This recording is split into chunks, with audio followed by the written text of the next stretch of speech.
जहां एक तरफ इजरायली पीएम बेंजामिन नेतन्याहू के घर पर हमला हुआ है। जानेंगे अब यहां पर क्या नेतन्याहू सुरक्षित हैं या नहीं, क्या हुआ है। तो वहीं दूसरी तरफ कनाडा को इस बार भारत ने जैसे का तैसा किया है। आखिरकार भारत ने अब कनाडा के किस अफसर के ऊपर आरोप लगाते हुए उसे भारत भेजने को कहा है। जानेंगे जियोपॉलिटिकल तौर पर कनाडा और भारत के बीच में बहुत कुछ चल रहा है। हमेशा की तरह CIS न्यूज नेटवर्क के इस एपिसोड में जानने को मिलेगा बहुत कुछ। आइए जानते हैं इन खबरों को विस्तार से। याहवा सिनवार के मारे जाने के बाद कहा जा रहा है कि हिजबुल्लाह ने इजराइल के प्रधानमंत्री बेंजामिन नेतन्याहू के निजी आवास को निशाना बनाकर ड्रोन से हमला किया। इजरायली मीडिया में बताया गया कि हाइफा के सीजेरिया इलाके में शनिवार सुबह विस्फोट की आवाज सुनी गई, जहां पीएम नेतन्याहू का अपना घर है। इजरायली सेना ने बताया कि लेबनान से लॉन्च किया गया ड्रोन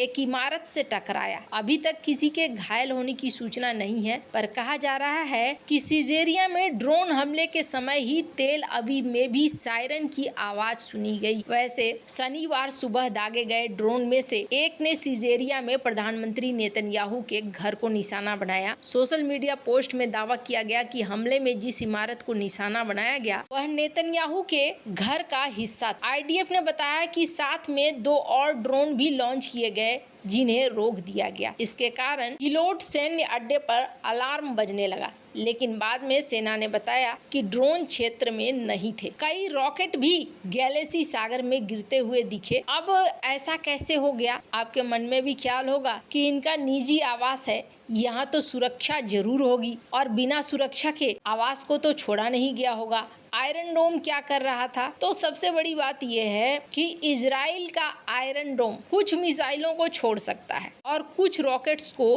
कहा जाता है कि जानबूझकर भी छोड़ा जा सकता है। क्यों छोड़ा जा सकता है? इसके पीछे कारण है। कारण ये है कि कई बार दुनिया समझती नहीं है कि कोई हमला कितना भयानक है। अब जरा सोचिए, 200 मिसाइल्स और रॉकेट से हमला किया गया इजराइल के ऊपर, और ये 200 मिसाइल्स और रॉकेट्स अगर गिर जाते तो क्या होता? इजराइल का नामो निशान काफी हद तक मिट जाता। लेकिन आयरन डोम ने रोक लिया। अब आयरन डोम ने जब रोक लिया, कुछ नुकसान नहीं हुआ, तो दुनिया क्या कहती है? दुनिया ये कहती है वे तुमको तो कुछ नहीं हुआ, अरे तुम थोड़ा सा रुको, परेशान मत करो गाजा को, हमास को, थोड़ा बातचीत से हल करो। दुनिया ये कहती है। तो स्क्रीन पर एक आर्टिकल देख सकते हैं। कहा जा रहा है कि कुछ ऐसे मिसाइल्स, रॉकेट्स, ड्रोन को छोड़ा जा सकता है और कहीं ना कहीं ये दिखलाने की कोशिश की गई है कि देखो, हमारे पास अगर सुरक्षा न होता तो ये हमारे नेता के घर तक हमला कर सकते हैं। इनकी भयानकता को देखो। वैसे आपको बता दूं,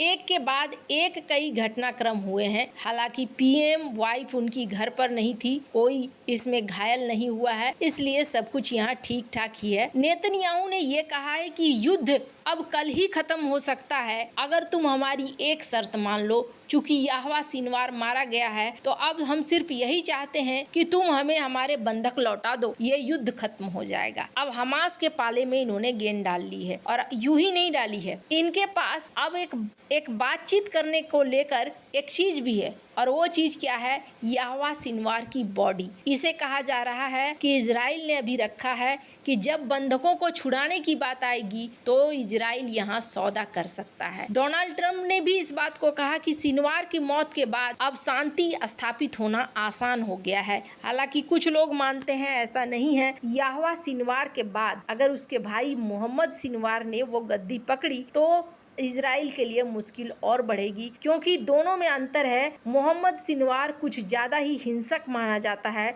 साथ ही साथ उसकी आदत है छिप कर रहकर काम करने की। याहवा सिनवार के बारे में तो बहुत ज्यादा इंफॉर्मेशन भी है, लेकिन मोहम्मद सिनवार के बारे में बहुत कम इंफॉर्मेशन है। अब कब तक इजराइल हमास के बीच में शांति होती है, ये तो आने वाले वक्त में पता चलेगा। फिलहाल के लिए बात करें भारत और कनाडा के बीच में, तो यहाँ शांति होने का नाम नहीं ले रहा है। ऐसा लग रहा है जैसे कनाडा जानबूझकर इस मामले को और भी ज्यादा उछाल रहा है। शांति की बात करने के बजाय यहाँ चीजों को ज्यादा से ज्यादा उलझाया जा रहा है। इसका सबसे बड़ा एग्जाम्पल देख सकते हैं, ये है इनकी विदेश मंत्री। और इनकी विदेश मंत्री मेलिना जोली ने क्या कहा है इन्होंने कहा है कि हमारे नज़र में हर वो राजनयिक नोटिस पे हैं जो इस तरह की गतिविधियों में शामिल है। हमारे देश के अंदर किसी तरह की हत्या की कोशिश की जाती है और उसमें अगर राजनयिकों का हाथ है तो फिर हम उसके लिए एक्शन लेंगे। हालांकि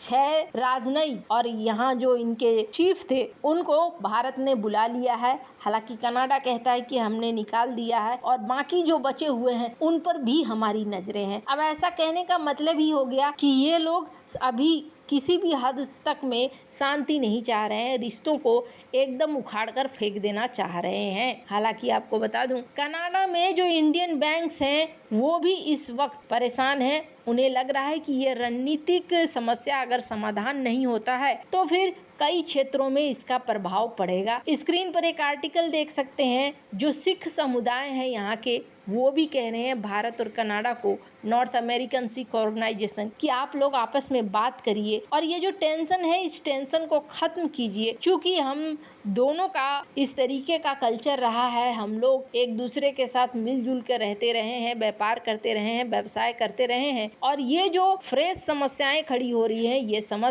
ये समस्याएं दोनों देशों के लिए टेंशन देने वाली है। वैसे आपको बता दूं, कनाडा भारत के ऊपर प्रतिबंध लगाने की भी बात करता है। हालांकि कनाडा के प्रतिबंध भारत के ऊपर कितना असर करेंगे इस लिस्ट को देखने से समझ में आ रहा है। 1 नंबर में इकोनॉमिक पावर में अमेरिका है, 2 नंबर में चाइना है, 3 नंबर में जर्मनी है, 4 नंबर में जापान है, 5 नंबर में भारत है। यूके, फ्रांस, ब्राजील, इटली के बाद कनाडा का नंबर आता है। तो इकोनॉमिक तौर पर बहुत ज़्यादा भारत के ऊपर असर तो नहीं पड़ेगा, लेकिन राजनीतिक रिश्ते जरूर खराब हो जाएंगे। क्या भारत भी झुकने को तैयार है? भारत यहाँ झुकने को तैयार नजर नहीं आ रहा है, बल्कि भारत यहाँ जैसे को तैसा करने के मोड में नजर आ रहा है। स्क्रीन पर एक ट्वीट देख रहे हैं, ये एक बड़े पत्रकार हैं सिद्धांत सिब्बल। इनकी ट्वीट है, भारत ने भी लिस्ट ऑफ क्रिमिनल्स जारी किया है और जिसमें कहा है कि कनाडा में ये क्रिमिनल्स हैं और ये मुझे वापस चाहिए, इनको भेजो। अब आप सोच रहे होंगे कि कोई आम शख्स होगा जिसको इन्होंने उस लिस्ट में शामिल किया होगा। नहीं, इन्होंने इस लिस्ट में शामिल किया है संदीप सिंह सिद्धू को। कौन है ये कहा गया कनाडा बॉर्डर सर्विस एजेंसी के एम्प्लॉई हैं और कहा गया ये हमारे यहाँ इस वक्त चाहिए। इनके बारे में काफ़ी सारी डिटेल दी गई कि ये कई तरह के ऐसे एक्टिविटीज़ में थे जो एक्टिविटीज़ गलत है और हमारे देश में ये वांछित हैं। अब भारत ने भी यहाँ पर उसी हिसाब किताब से बोलना शुरू कर दिया है कि ये वांछित हैं, इन्हें हमारे यहाँ भेजो। इससे पहले लॉरेंस बिश्नोई गैंग का नाम आया, जिस पे भारत ने ये कहा कि आप हमें, जब हमने लिस्ट दी 26 बार आपसे रिक्वेस्ट करी है, लेकिन आपने एक को भी हमें वापस नहीं भेजा है। आप क्यों नहीं भेज रहे हो? आप वापस। वैसे आपको क्या लगता है, क्या भारत और कनाडा के रिश्ते कभी सुधरेंगे या नहीं? कमेंट कर अपनी राय जरूर बताएं। जल्द मिलते हैं अगली वीडियो में नई खबर के साथ।